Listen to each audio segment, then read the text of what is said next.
what you need, what you need, I got what you need, what you need, what you need, what you need, I got what you need. Good morning. It's a gorgeous day outside. However, it's a little breezy for flying today, so I wanted to take the opportunity to talk about my LiveCom audio. I've had some people ask me about how that setup works, and so I thought I'd take a little bit of time and give you guys some insight on all the different aspects of what makes the LiveCom audio work. So we'll start with the helmet. Get a better view here. So one of the first things I'll talk about is the Sena Smh10, which is this unit right here. Clips very easily into the holder there. And the holder is just slipped under the orange hard shell. I'll try to give you guys a close-up view here. And there's no screws that are mounting this to the actual helmet. It just securely fits underneath the shell and underneath the or in between the padding and the hard shell, which is very convenient because you don't have to modify your helmet in any way. So the next thing I'll talk about are the earpieces. So the Sena Smh10 comes with this adapter that allows you to plug in earphones. These earphones I slide into my ear and they fit very nicely inside the cups so that there's no pressure on the inside of my ear while I'm flying. These earbuds allow me to listen to music up in the air. They allow me to listen to a phone call if I get a phone call in the air.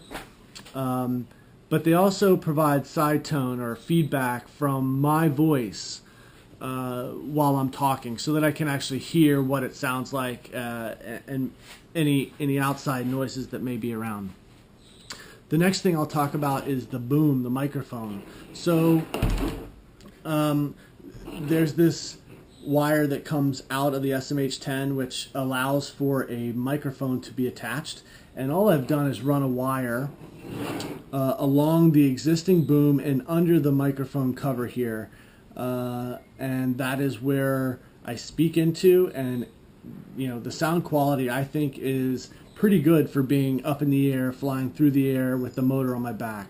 So that's pretty good. And that just about does it for the the Smh10. I had to purchase the Sena Bluetooth backpack, and that fits onto the GoPro just like that. And then there's this audio connector that has an arrow, and you line those up, and it fits right in just like this. When I want to speak and have it be heard by the GoPro, I just flip this switch down, it turns the Bluetooth on, I get confirmation inside my earbuds that the Bluetooth backpack is connected to the Smh10, and what this does is it cuts out any outside noises, so the microphones from the GoPro are not being used at this point. Only the microphone from the boom is being used to transmit the audio to the Bluetooth backpack. If I didn't want to use the microphone and I wanted to use the the microphones built into the GoPro, I would flip this switch to on, and that would turn the microphones on for the GoPro itself. And I could use the GoPro while I'm on the ground, but it doesn't have any noise canceling qualities at that point. So 90% of the time I'm definitely using it in this configuration mode, which has noise canceling properties, and all the audio is coming from the microphone into the Bluetooth pack, and it records with the video. Now the Bluetooth audio pack comes with this naked housing. It's called the naked housing, and it works just fine like this because you don't need the soundproofing that the waterproof case provides for any of the other GoPro units. It fits over the housing and the audio connector just like this, and you have full access to your buttons.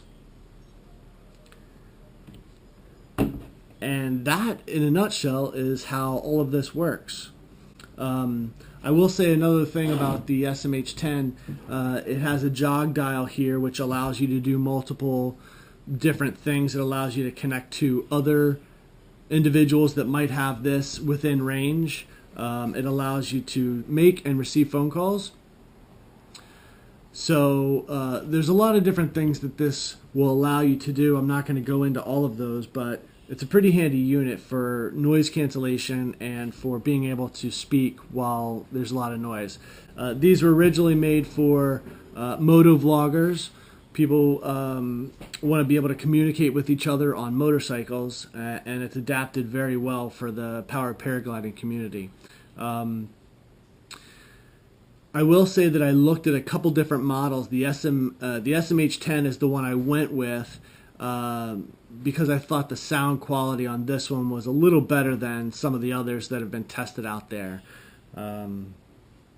So while it's not the newest model, it does have updates that are available through your computer.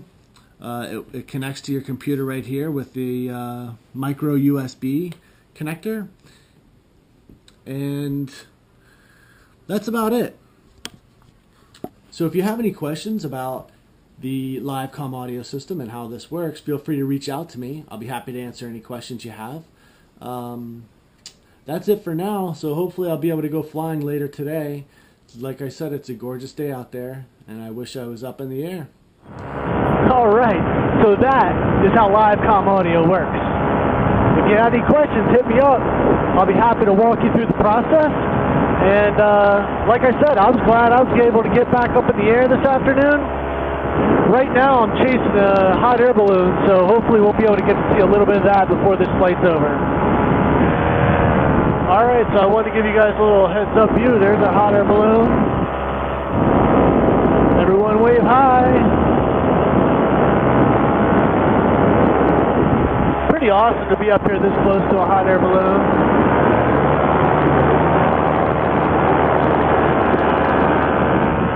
That is an awesome sight.